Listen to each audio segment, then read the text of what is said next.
Welcome into MASN All Access from the MASN Newsroom. I'm your host, Paul Mancano. Thank you so much for tuning in. Baseball is just around the corner as the Orioles open their season at Fenway Park a week from Friday, and they have 3 exhibition games between now and then. Baseball is just around the corner. It is coming back soon, so hang on. Well, slowly but surely, the 2020 Orioles are coming together as new names and faces are added to the 60-man player pool. One name that was already on the list but had yet to report to Oriole Park at Camden Yards was Anthony Santander. That changed yesterday. Santander arrived at summer camp and participated in the team's workouts yesterday. And this morning, he met with the media via Zoom. He did confirm that he had tested positive for COVID-19, and he spoke about dealing with the virus. It was very challenging because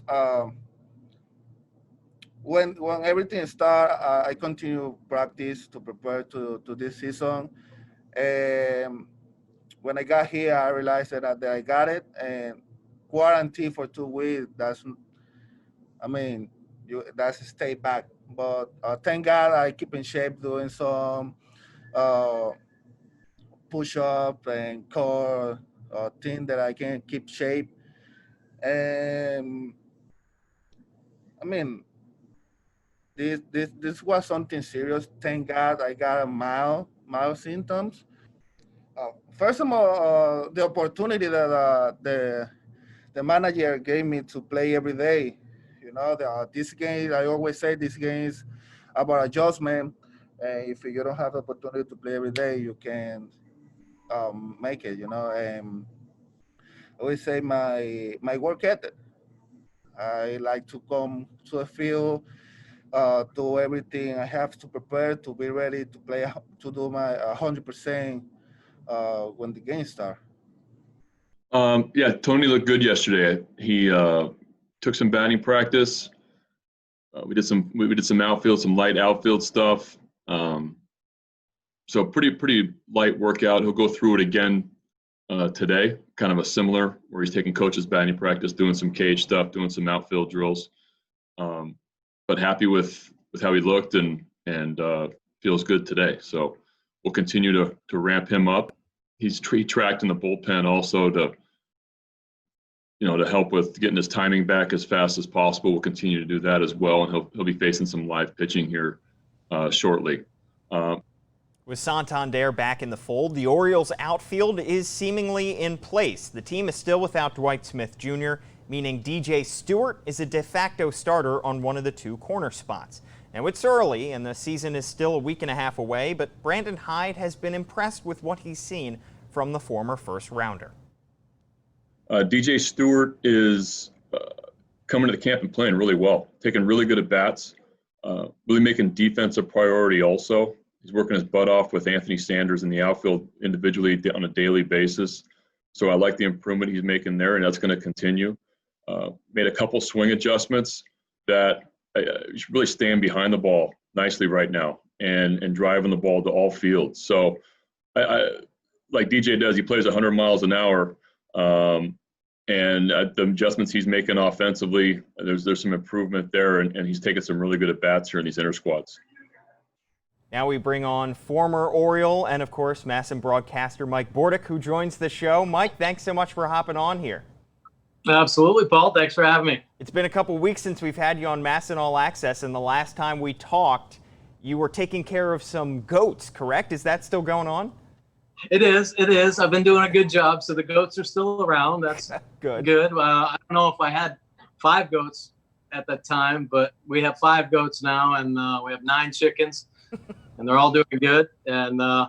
And even better news, my children are even doing good, so I haven't forgot about them. So, yeah, everything's good at the Bordik house. Nice. How about you? All right? Yeah, not bad. I mean, I can't tell which one takes priority there between, the chickens and the goats and, of course, the family members based on the way that you're describing it. Yeah, me either.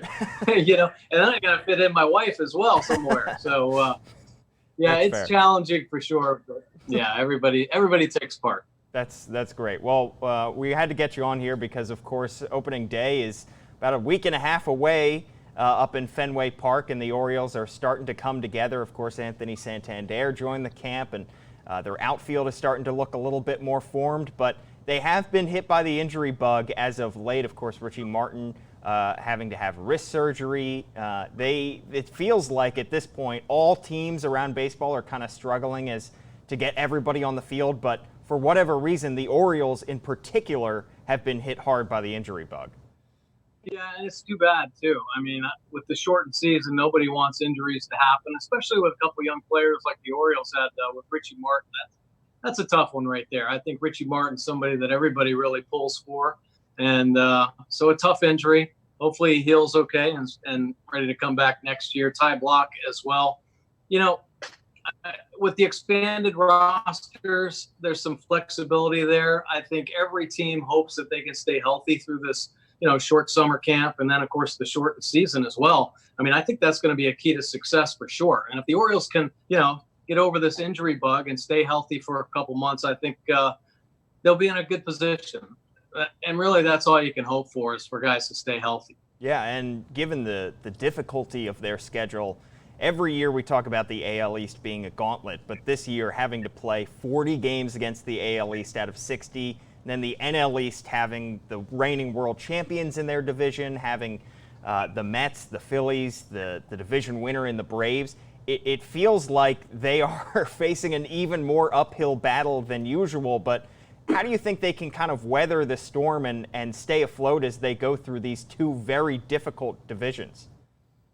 Yeah, it ain't going to be easy, that's for sure.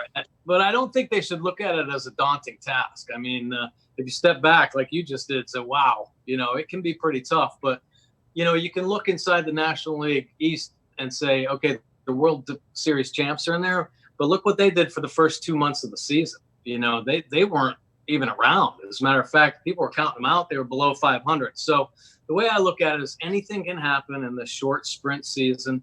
I think managers are going to be tested, players as well, because it's a push. Once the season starts, boy, the button goes, you got to find ways to win ball games. I think managers are going to be challenged, obviously, with their roster. But with the 10-inning game now and a runner at second base, it's going to be pretty intriguing, really, and I think fascinating to see how managers handle it, how they use their 30-man roster, and when they actually push for that run, because runs are going to be crucial, and sometimes that first inning could be the most important run. Yeah, I mean, and managers are facing an uphill task, and of course players are as well under all these new restrictions. It's not just the fact that the season is shorter and that there are new rules in place and extra innings, and the National League now has the designated hitter, but every day they come to the ballpark, they face restrictions as to what time they can get there. Of course, they have to undergo tests either every day or every other day, and they're socially isolated from their teammates. As a player, how do you think these guys are faced with these challenges as, they're trying to build team chemistry at this point? They haven't seen each other in several months, and they can't even physically be together and in the same clubhouse. Is that an extra added level of difficulty for every team right now? Oh, absolutely. Absolutely. Yeah, you really want to build that team chemistry. One thing that I think is on the side of the Orioles, though, Brandon Hyde, he really believes in that. And I think he's, over the last couple of years, really built a solid clubhouse in that regard, where guys respect each other. They know what they have to do on a daily basis to make themselves better. I think the fact that there are all these kind of obstacles in the way makes the fact that when they cross the lines, they're just going to be more excited, more intense, happy to be out on the field and doing what they love to do. I think there are obstacles every day guys come to the field without COVID-19. I think the media, their pressures at home, this and that. This is just another thing that they'll overcome. Every player knows that once they get on the field, though, that's where they're at home. That's where they feel the best. And I think you'll see that out of most players. Yeah, I remember having those conversations back in spring training in February about how this year's Orioles team already felt more cohesive and together than last year's. And last year, Brandon Hyde had already built the foundation of a great culture in the clubhouse. So they have taken those steps, certainly between the coaching staff and the players there, to kind of build that foundation. But in terms of on the field, they lose Trey Mancini, obviously, who will be out for 2020. They traded away Jonathan Villar, who was incredibly productive last year in 2019. They trade away Dylan Bundy, who was a piece in their rotation. So they took away some key pieces from last year to this year. But, Mike, do you see any areas for improvement in 2020? Any places that the Orioles might have gotten better from 2019 to 2020?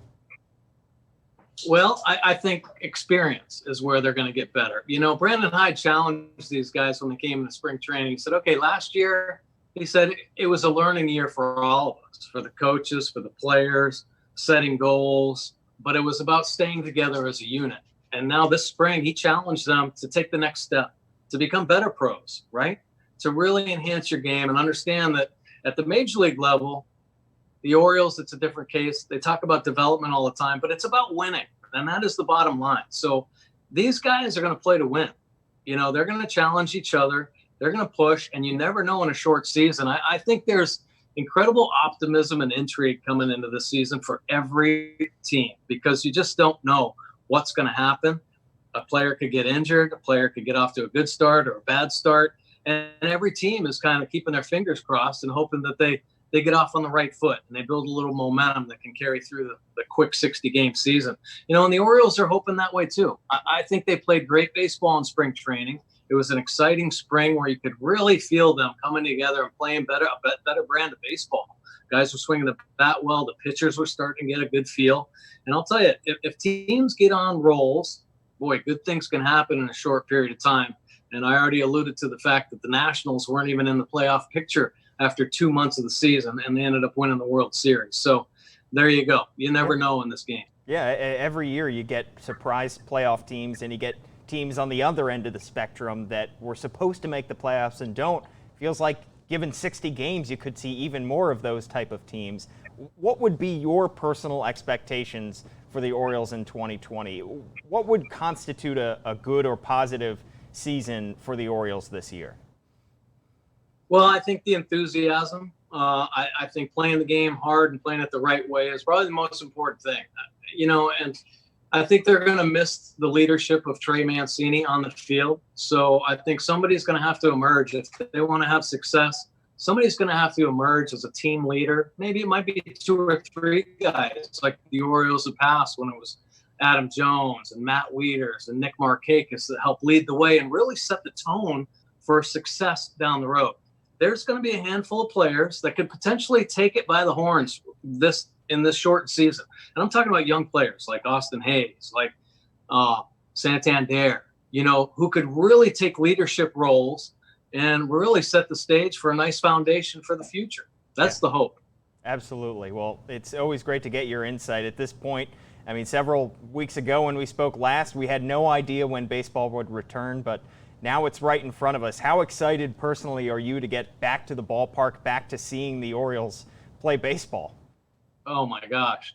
You talk about a hole. I think anybody that is a sports fan has a hole in their heart from not seeing their team or not being a part of their sport. And it has been a difficult time for all of us that love the game of baseball, that love sport in general. And I'm so excited that the players and the owners made this incredible effort to come together and put a season on the boards. And I just think it's going to be a historic year. Hopefully, obviously, everything, comes off the right way. But I think it's going to be very exciting. I think the new rules, the short season, are going to add a lot of intensity and fun to the season. Yeah, and as a broadcaster, are you kind of looking forward to at least getting a taste of what this is going to look like? Potentially, an Oriole Park at Camden Yards without any fans. Calling these games from the booth without any, people in between you and the players, and doing all these interviews over Zoom. What kind of new and kind of challenges are you facing as a broadcaster as the season gets ready to get underway? Well, I think we all kind of get a lot of energy from the fan base, from being out there talking and mingling and slapping high fives with guys and fans. So it is going to be a challenge. And I think, for us broadcasters, we can go about our business, I think, and kind of go in a traditional sense by watching the monitor. Of course, you don't get that same type of intensity or fire, but I know the pros are going to bring it every night and make it feel like it's 50,000 people in the stadium, so that's the hope of the broadcast team, to really kind of bring energy and maybe kind of fill in for the fans, if you will, to bring that kind of excitement back into the game of baseball. The challenge, of course, is going to be the mental side for the players. How are they going to be able to talk themselves into, raising it up there every night to the highest level? Because through the course of a 162 game season, sometimes you depend on that fan base to really lift you up, that encouragement that you hear. And it's not going to quite be there. So guys are going to have to depend on their teammates, on their coaches to build that support. And, I'm looking forward to see how mentally tough these guys really can be. Yeah, well, you alluded to it earlier about the kind of culture that Brandon Hyde has already built in that clubhouse, and I'm sure that it will get tested, but we've seen great things from it so far, and the kind of cohesiveness of that clubhouse has already impressed us. So it'll be on test in 2020. Mike, thanks so much for hopping on here. Really appreciate you joining us, getting us fired up for baseball starting in a week and a half. Yeah, man, I'm excited. Thanks so much for having me, Paul, and look forward to seeing everybody in about 10 days. Sounds good. Take care of the goats, but the children, of course, probably should come first there. All right, sounds good. How about that MASN All Access podcast? Brendan and I discuss some over-unders on the 2020 season for the Orioles, maybe some team leaders in major statistical categories, give our prediction for the season. And then Jake Mitz of Cespedes Family Barbecue joins the podcast as well. If you haven't subscribed, you should do so now. You can catch it on Apple Podcasts, Spotify, SoundCloud, Google Podcasts. Watch it on YouTube, watch it on the MASN All Access Facebook page. Anywhere you can get your podcasts, you can get the MASN All Access podcast. Thanks today to Mike Bordik for joining the show, and thanks, of course, to Bobby Blanco and Hannah Broder behind the scenes. Baseball is close. We are just awaiting the first pitch at Fenway Park. I'm Paul Mancano. Thank you so much for tuning in.